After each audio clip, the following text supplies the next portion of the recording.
بسم الله الرحمن الرحيم. Assalamu alaikum wa rahmatullahi wa barakatuh.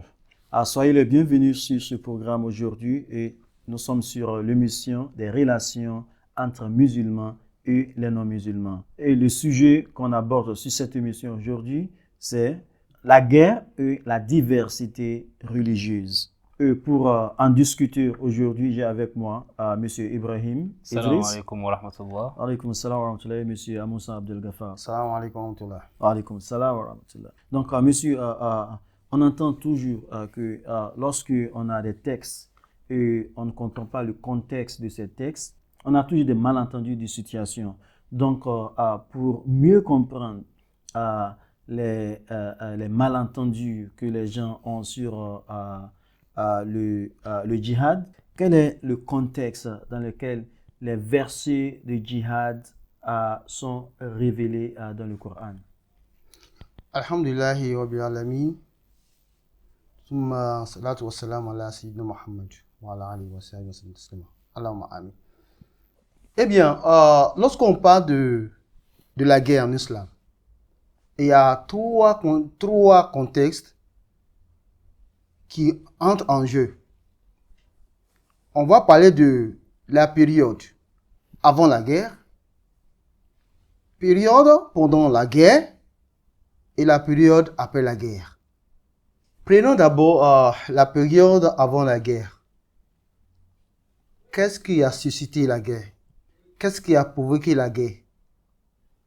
Ce verset coranique de la sourate Tauba, Coran chapitre 9, verset 12 au verset 14, nous donne les raisons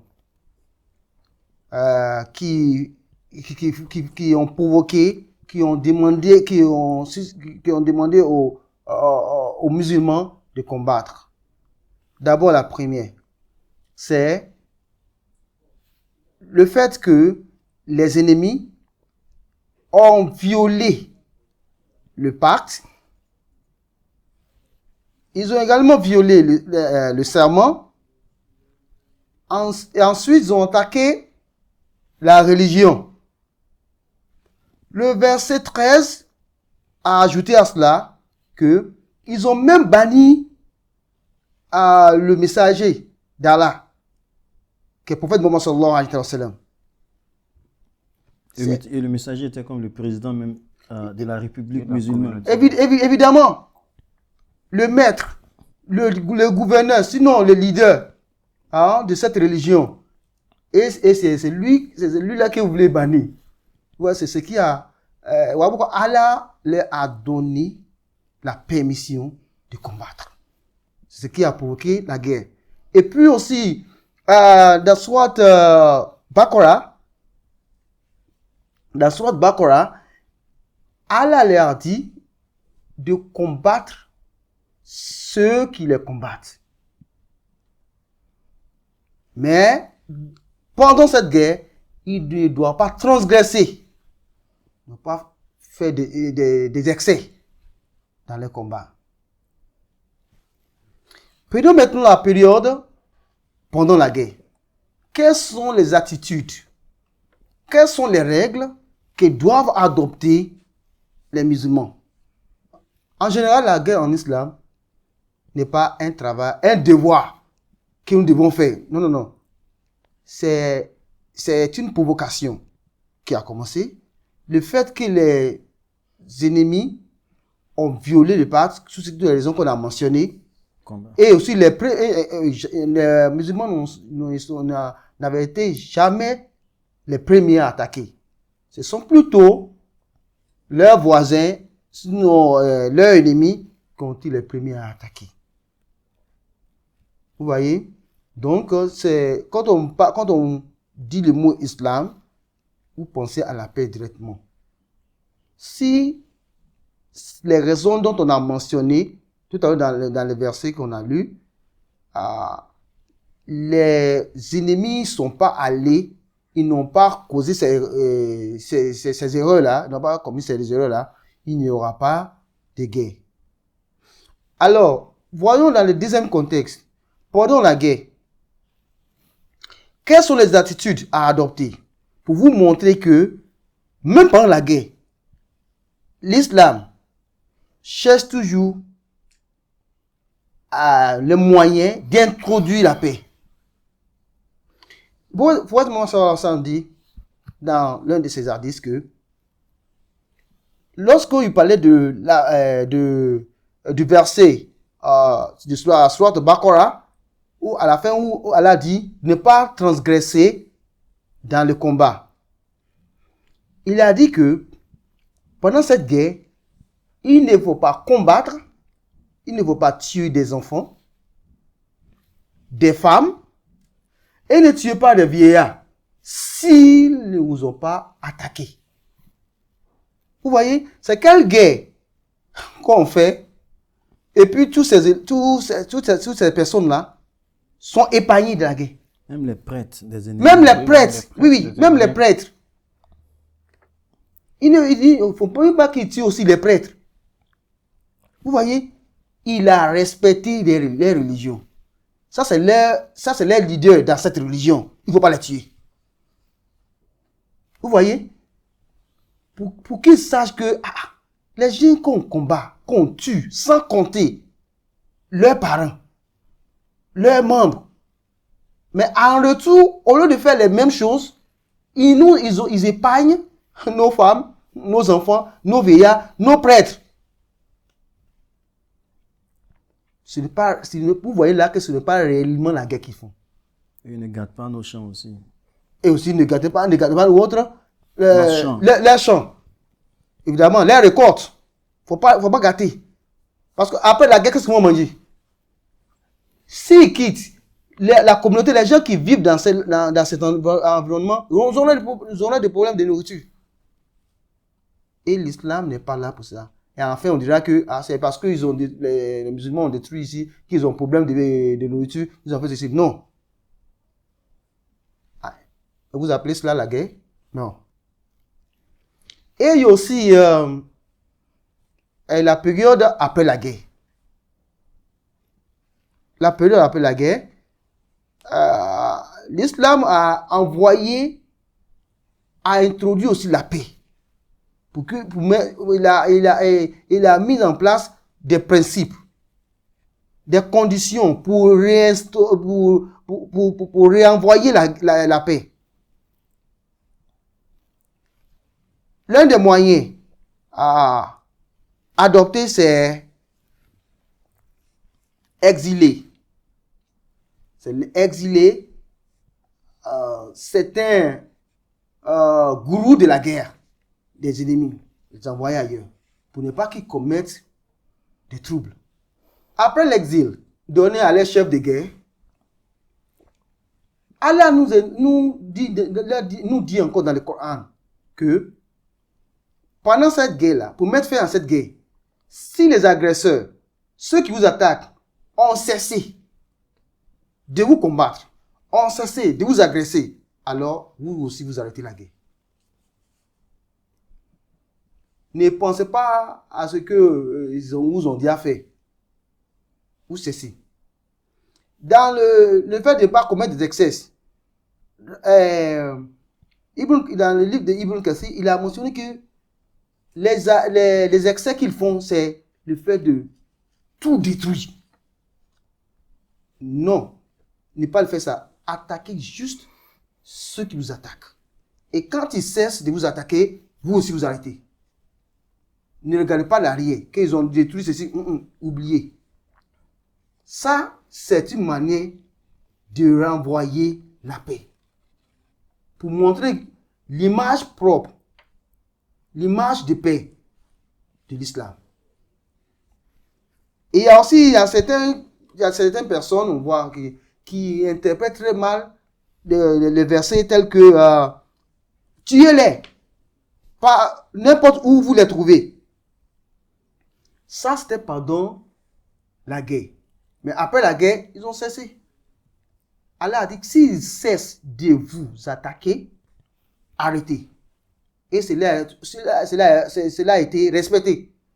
Il n'y a aucune preuve il n'y a rien qui a montré, on n'a pas eu aussi, on n'a pas entendu, on n'a pas lu dans l'histoire que les musulmans, après ceci, après que les ennemis ont arrêté de faire la guerre, ils ont continué. Non, non, non.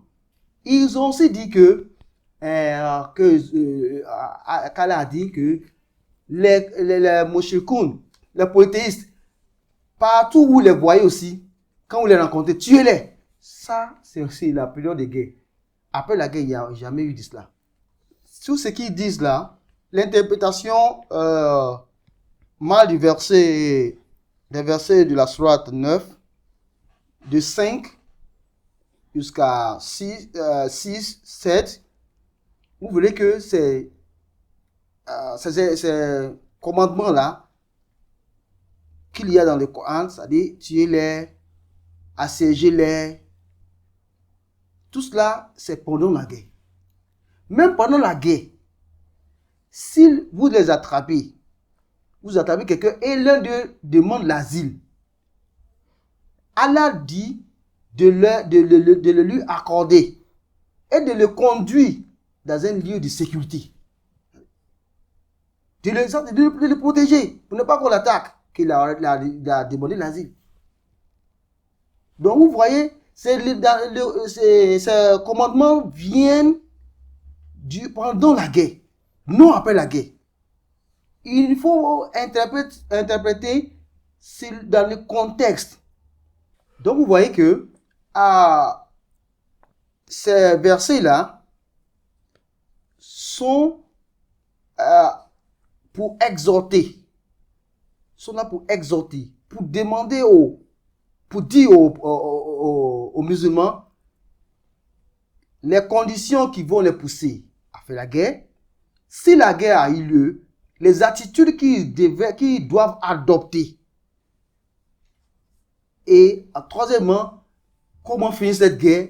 Comment finir cette guerre sans même aller passer au-delà de cela? Voici les conditions. Et seulement, ce n'est pas pour cette période. C'est pour les guerres qui sont venues après. Et c'est jusqu'à la fin. Les musulmans ne vont pas jamais se lever, même de nos jours, aller attaquer un pays parce qu'ils suivent les instructions d'Allah. Ils ne doivent pas être les premiers à attaquer. Et si ils sont forcés à attaquer, les conditions, les raisons dont on a mentionné dans le Coran doivent être remplies. Pour terminer, regardez ce verset de la sourate, le verset 6 de la sourate 9. Et si l'un des associateurs te demande asile, accorde-le lui, afin qu'il entende la parole d'Allah. Puis, fais-le parvenir à son lieu de sécurité, car ce sont des gens qui ne savent pas. Vous voyez? Donc, voici l'islam. Il faut seulement suivre les instructions d'Allah, interpréter le verset dans son contexte et ne pas l'interpréter selon ta passion. Qu'Allah en donne nos connaissances. Amen. Merci beaucoup pour cet exposé. Donc, pour en résumé, vous nous donnez des conditions, des trois contextes des trois contextes de guerre en islam. Et le premier contexte, c'est le contexte d'avant-guerre. Quelles sont les conditions qui poussent les musulmans de se battre, de prendre l'arme contre les ennemis? Et ces conditions sont que les ennemis les combattent. Ce sont les ennemis qui les attaquent d'abord. Donc, lorsque les ennemis les attaquent, ils doivent se défendre. Et aussi, lorsque les ennemis ne tiennent plus aux promesses qu'ils ont faites aux musulmans, par exemple, ils ne tiennent plus au pacte qu'ils ont signé avec les musulmans, donc les musulmans peuvent les attaquer aussi. Donc, le deuxième contexte, c'est le contexte de la période pendant la guerre. Comment est-ce que les musulmans doivent agir pendant la guerre? Il faut se battre il faut se battre dans la guerre, pendant la guerre contre les ennemis. Eux-mêmes, il y a des versets que les gens utilisent hors contexte. Ces versets comme tuez-les partout là où vous les trouvez. Et ce verset se trouve dans un contexte là où Allah explique aux musulmans comment se comporter pendant la bataille. Et il les encourage d'être forts, d'être très forts envers les non-musulmans. Mais ce que les gens ne savent pas, c'est qu'ils ne lisent pas ils n'essayent pas de lire ce qui vient avant le texte qui vient. Les textes qui viennent avant ce verset et les textes qui suivent ces versets pour mieux comprendre le contexte. Et de ce verset dit, lors de la bataille, soyez forts, soyez comme des héros et combattez même les ennemis. Partout où vous les trouvez, tuez-les. Comme s'ils vont essayer de vous tuer aussi. Mais, ce que les gens oublient, c'est que dans ces versets qui suivent et qui précèdent et qui suivent ce verset, Allah nous dit, mais si ces ennemis que vous combattez cessent de se battre, vous devrez obligatoirement cesser de vous battre aussi. S'ils vous demandent de l'asile, vous devez obligatoirement leur donner de l'asile. Même leur donner la sécurité, protégez-les. Même les protéger. Ouais, vous les protégez jusqu'à ce que ils sont. Okay. Vous devrez les protéger aussi, tout à fait les protéger aussi. Donc le troisième contexte, c'est que s'ils disent qu'ils ne veulent plus, ils cessent de se battre, vous devrez cesser de vous battre aussi. Ce sont ces trois contextes qui régissent ce sont ces trois contextes qui sont des conditions de la guerre dans l'islam. Ces genres de guerre, si vous lisez cette partie du Coran, vous verrez qu'Allah n'a pas utilisé le mot djihad dans cette partie du Coran, mais Allah utilisait le mot qital. Qital qui veut dire battez-vous, qui veut dire un combat, combattez-vous, vous voyez. Mais c'est pour cela, dans l'épisode passé, on disait que, l'épisode précédent, on disait que partout où le terme djihad est utilisé dans le Coran, le terme djihad est utilisé comme faire un effort de se purifier, faire un effort de se forcer à combattre ses propres désirs, à faire du mal ou à faire n'importe quoi, commettre des erreurs, des péchés, vous voyez. Donc, quand Allah veut dire aux musulmans, faites des efforts, développez la capacité, votre capacité pour vous protéger de faire des mauvaises choses. Allah utilise le terme djihad. Il n'utilise pas le terme qital. Mais quand il veut parler de la guerre, il utilise le terme qital, qui est un terme arabe qui dit combattez-vous. En arabe, quand on dit qatala, ça veut dire tuer. Mais quand on dit qatala, ça veut dire réciproquer le fait de vouloir tuer quelqu'un. Ce qui veut dire quelqu'un veut vous tuer. Voilà.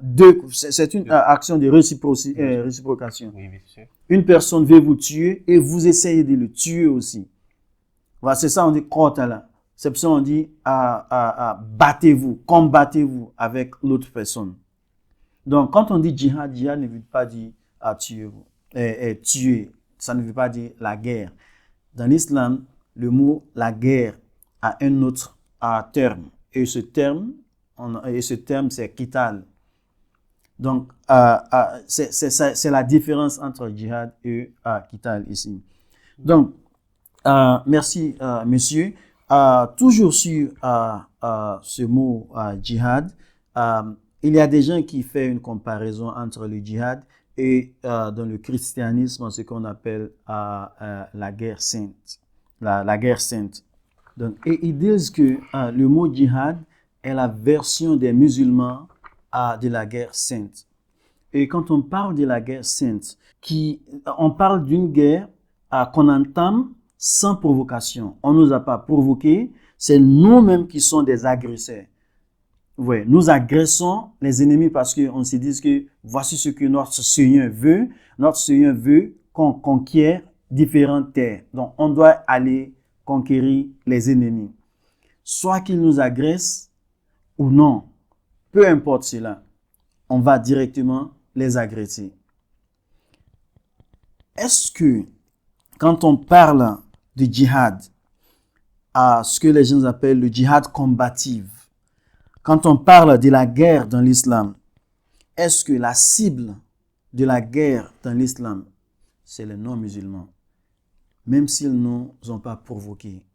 Est-ce que le djihad combatif a pour cible les non-musulmans ou tous ceux qui ne nous ont pas agressés, qui ne nous ont pas provoqués? Merci beaucoup, M. Teslim, pour cette question. J'aimerais débuter avec le premier terme que vous avez mentionné, et que c'est le terme de djihad. Et la question, pour répondre à la question, c'est qu'il faut dire que le djihad en islam, ce n'est pas du tout ce qu'on appelle la guerre sainte de l'autre côté. Non. Il n'y a pas du tout ce qu'on appelle la guerre sainte dans l'islam. Ce n'est pas la guerre sainte, mais comme nous l'avons expliqué, le djihad n'est que s'efforcer à faire du bien et aussi de s'empêcher à faire du mal, surtout de faire toutes choses à cause d'Allah. Mais en parlant de la guerre, parce que même en voyant parmi les noms d'Allah et les attributs d'Allah qui sont plus de 99, nous ne voyons aucun de ces noms qui explique qu'Allah est le Dieu de la guerre. Non, ça n'explique pas ça. Donc, si un musulman se lève aujourd'hui et qui nous explique que djihad veut dire une guerre sainte, non, ça, c'est plutôt une autre chose. Donc, c'est combattre en islam est seulement acceptable pour établir la justice. Parce que établir la justice est aussi parmi les objectifs de maqasid de sharia. Que malheureusement, nous avons quelques musulmans qui n'ont pas bien compris les versets coraniques qui parlent de djihad, mais et qu'ils comprennent ces versets coraniques comme une guerre sainte. Mais ce n'est pas la guerre sainte, mais c'est plutôt de s'efforcer à faire ce qu'Allah nous a ordonné de faire, et aussi de nous empêcher, de s'empêcher de faire ce qu'Allah nous a dit de ne pas faire. Mais aussi, quand on parle de la guerre en islam, comme le frère l'a dit, on parle de se protéger. L'islam n'empêche pas de se protéger. L'islam n'empêche pas de se défendre. Et en plus, si on réfléchit très bien, on va voir que il n'y a aucune histoire de l'islam d'avoir attaqué quelques groupes ou bien de forcer quelques groupes à accepter l'islam. Et ça, nous avons même une preuve dans le Coran qui dit, dans Surat al-Kafirun, qui dit lakum dinukum waliyadin, ce qui veut dire votre religion, à vous votre religion et à moi le mien. Donc ça veut dire que l'islam ne force pas les gens à accepter la religion. Et si l'islam est une religion qui ne force pas à accepter, donc qu'est-ce qui va pousser les musulmans d'attaquer les gens? Je crois que vous me comprenez bien. Donc il n'y a aucune raison pour les musulmans d'attaquer les gens dans les foyers, mais ils ont toutes les possibilités, ils ont tous les droits de se défendre quand ils sont attaqués. Et merci beaucoup.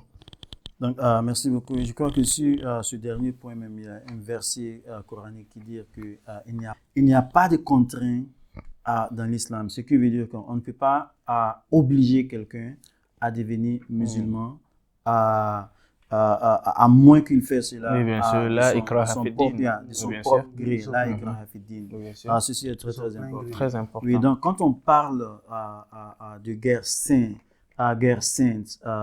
il n'y a rien dans le Coran qui dit guerre sainte. Oui, qui parle de guerre sainte. Au contraire, il y a ce qu'on appelle la guerre juste. Parce que si la guerre n'est pas juste, comme Allah nous dit, on ne peut pas aller attaquer les gens sans qu'ils nous attaquent. On ne peut pas aller attaquer les gens sans qu'ils nous provoquent. On ne peut pas aller attaquer les gens sans qu'on voit qu'ils se préparent à nous attaquer. Vous voyez, donc c'est pour cela qu'on dit la guerre juste, la guerre, il n'y a pas la guerre sainte dans le Coran, mais il y a la guerre juste dans le Coran. Et c'est facile à même mesurer si une guerre est juste ou non, parce qu'on peut voir pourquoi est-ce que vous avez attaqué ces gens et ils nous donnent les arguments. Voilà la raison pour laquelle en ce moment on peut dire oui, c'est vrai, vous avez raison, vous avez vraiment raison pour les attaques. Voyez. Mais quand on parle de la guerre sainte, il n'y a rien. C'est la guerre, la notion de la guerre sainte, c'est que voici ce que notre Dieu veut et il faudrait que tout le monde accepte cela, délégré ou non. Vous voyez, c'est pour cela que l'islam dit la ikraha fi din. Il n'y a pas de contrainte dans la religion. On ne peut pas forcer, obliger les gens à devenir musulmans. Merci beaucoup. Merci à vous. Troisième question, je reviens à M. Amos Gafar, c'est que en vue de tout ce qu'on a parlé aujourd'hui, est-ce qu'on peut dire que le djihad est seulement contre le djihad combatif est seulement possible seulement à l'agression des ennemis. Lorsque les ennemis nous agressent, c'est en ce moment qu'on peut faire le djihad combatif. Donc, est-ce que c'est seulement contre l'agression de l'ennemi, pas pour établir la liberté, pas pour établir la divergence religieuse? Eh bien, sûr, les musulmans, nous avons envoyé des preuves dans le Coran que la guerre est le dernier recours en islam. Quand il est nécessaire. Quand les ennemis attaquent, vous les attaquez aussi. Quand ils attaquent à votre religion, vous les attaquez. Ça voici des raisons qui peuvent provoquer la guerre. Quand ils bannissent votre prophète, le prophète Mohammed, vous pouvez attaquer. Et vos leaders, vous pouvez attaquer. Quand ils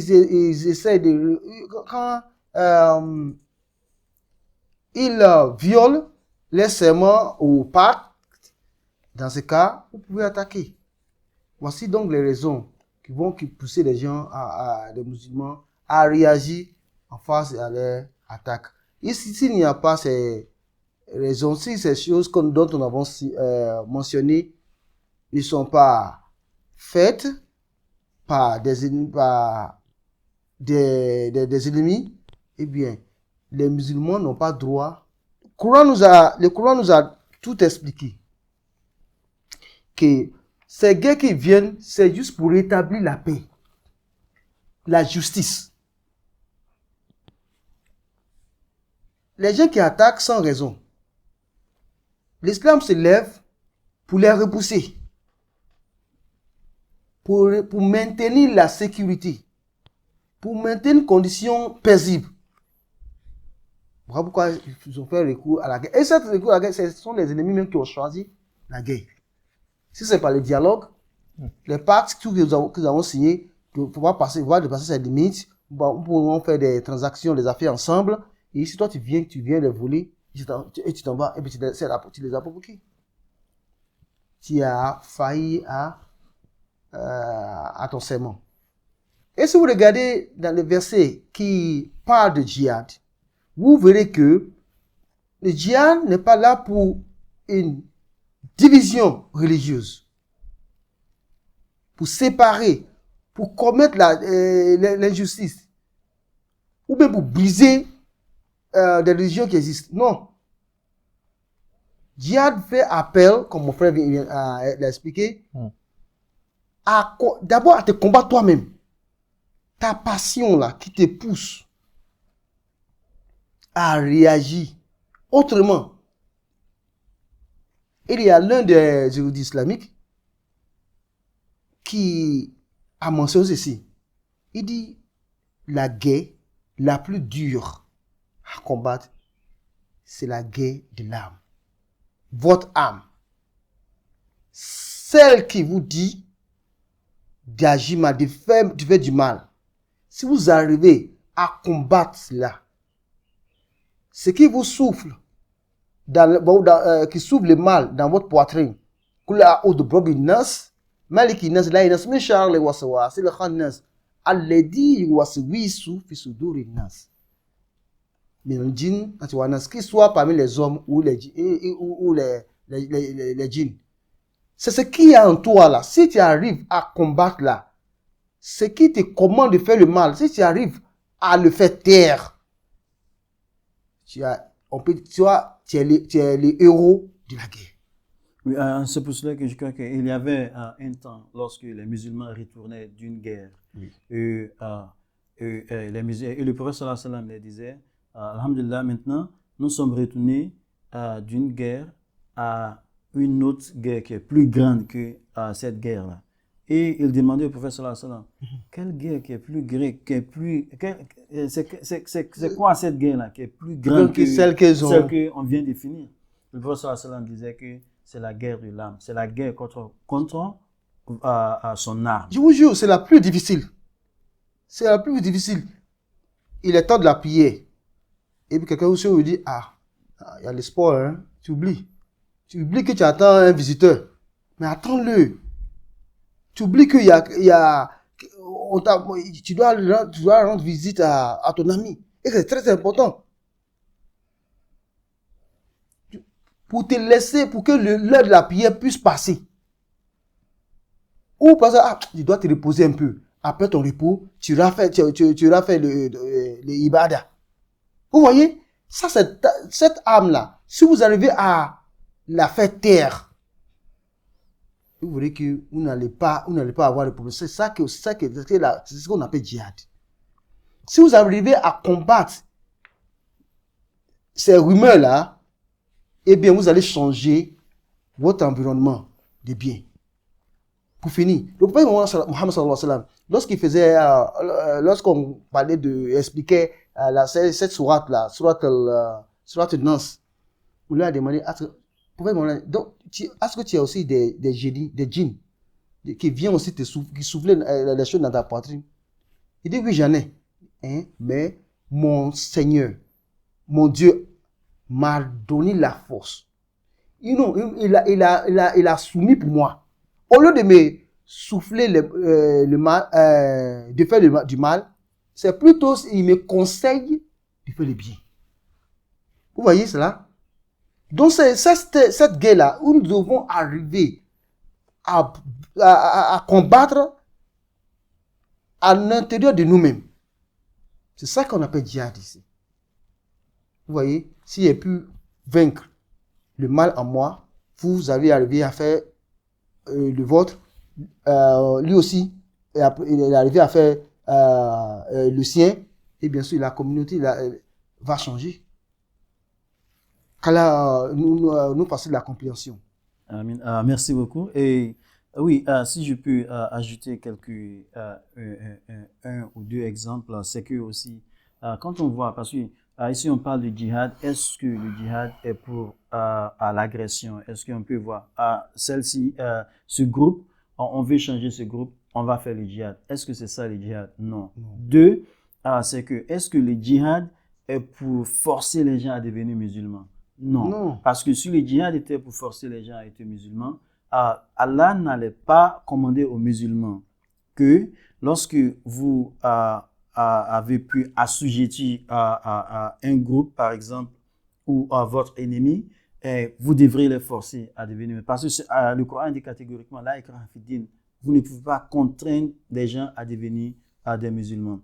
Donc, c'est pour cela aussi, le prophète sallallahu alayhi wa sallam nous dit, nous interdit à tout musulman, militaire ou non, lorsque vous conquérez votre ennemi, ne tuez pas,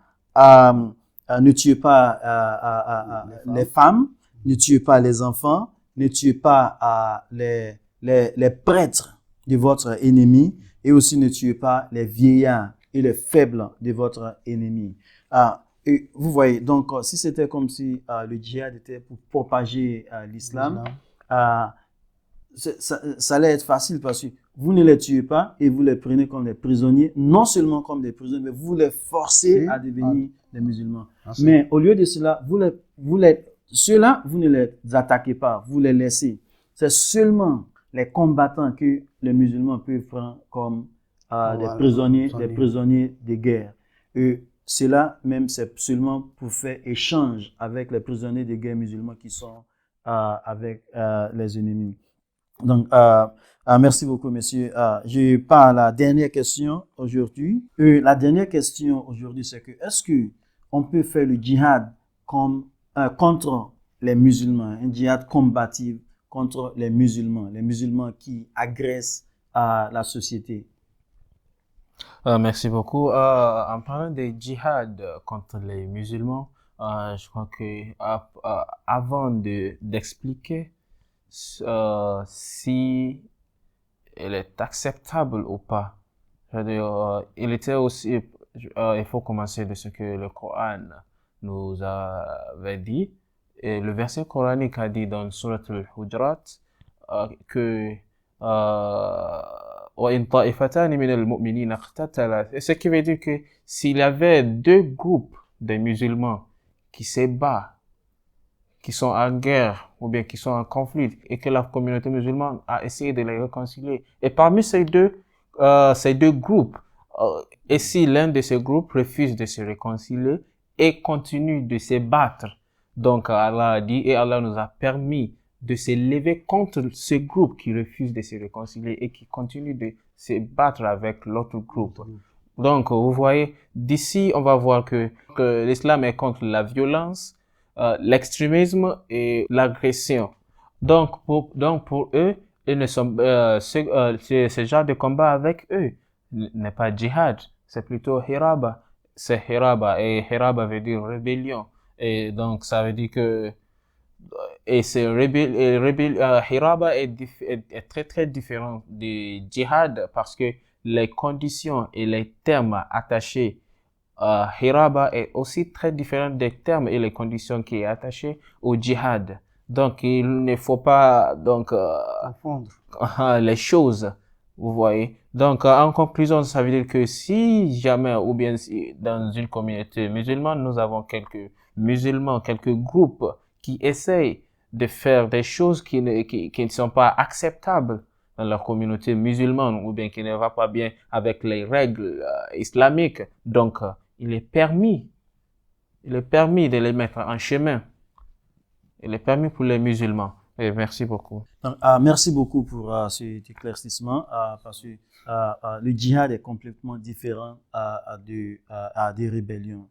Donc, et aussi, quand on parle du djihad, on a fait toutes les explications sur ce qu'on appelle le djihad. Le djihad est de faire des efforts personnels pour se développer et pour contrôler ses propres désirs, pour pouvoir mettre sous contrôle ses propres désirs. Mais quand on parle du combat, on parle de qital.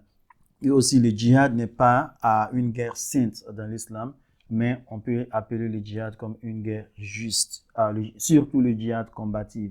Et les musulmans même n'aiment pas utiliser le terme djihad comme la guerre. C'est le qital qu'ils utilisent comme la guerre. Le djihad est complètement différent du qital. Eux-mêmes, le qital aussi a ses conditions. Les musulmans ne sont pas toujours les premiers à se battre. Même si on trouve des musulmans qui sont terroristes, on trouve des musulmans qui sont agressifs, qui se disent qui sont violents, agressifs, extrémistes, qui disent que ce qu'ils font est le djihad. On ne va pas juger ce qu'ils font. On ne va pas juger l'islam par ce qu'ils font. On va les juger par ce que l'islam dit. Si l'islam dit, voici les conditions de combat dans l'islam, et qu'une personne vient et dit que je suis musulman, mais je ne suis pas les enseignements de l'islam à propos du combat, même s'il est musulman, ce qu'il fait n'est pas ce que l'islam dit. C'est différent, c'est complètement différent de ce que l'islam dit. Donc, quand on voit tous ces terroristes, quand on voit tous ces extrémistes, on doit faire une analyse de ce qu'ils font. Comment est-ce qu'ils ont commencé leur combat? Est-ce que ces combats qu'ils entament, est-ce que ces combats remplissent les conditions énumérées dans le Coran ou dans la Sunna du prophète sallallahu alayhi wa sallam? Si ces conditions ne remplissent pas, si tout ce qu'ils font ne remplissent pas ces conditions, évidemment, ce qu'ils font n'est pas de l'islam. C'est de leur propre gré. C'est différent de ce que Allah subhanahu wa ta'ala nous dit de faire. Ça, c'est un. Deux, s'ils tuent les femmes, s'ils tuent les enfants, s'ils tuent les vieillards, ça, c'est pas ce que l'islam nous enseigne. Parce que les innocents, c'est pas ce que l'islam nous enseigne. Ce que l'islam nous enseigne, c'est que lorsque vous trouvez tous ces gens, ne les tuez pas. Et ne détruisez pas les champs de vos ennemis. Oui, vous combattez seulement avec ceux qui vous attaquent. À part cela, vous ne pouvez pas tuer d'autres personnes. Vous pouvez les prendre comme prisonniers de guerre, mais vous les traitez aussi très bien. Et ça, c'est une autre discussion parce que les prisonniers de guerre en islam doivent être bien traités. Bien sûr. On doit les traiter, on doit les donner à manger. Ils ne doivent pas souffrir s'ils sont malades. On doit bien les traiter en tant que musulmans. Ce sont ces choses que l'islam nous enseigne. Mais si ces conditions ne sont pas remplies, les gens font des choses parce qu'ils sont en colère avec un autre groupe ou même avec un gouvernement, c'est complètement différent. La vengeance n'a pas sa place telle que les gens le font dans l'islam. Parce que la vengeance dans l'islam doit être juste et ne doit pas accommoder la transgression quand on entame notre vengeance. Je crois qu'on va s'arrêter ici aujourd'hui sur ce plateau. Merci beaucoup pour votre présence aujourd'hui. Inch'Allah. Merci aussi à nos téléspectateurs et nos auditeurs. Merci d'être là aujourd'hui. On va s'arrêter ici et se retrouver à la fois prochaine. Assalamu alaikum wa rahmatullahi wa barakatuh.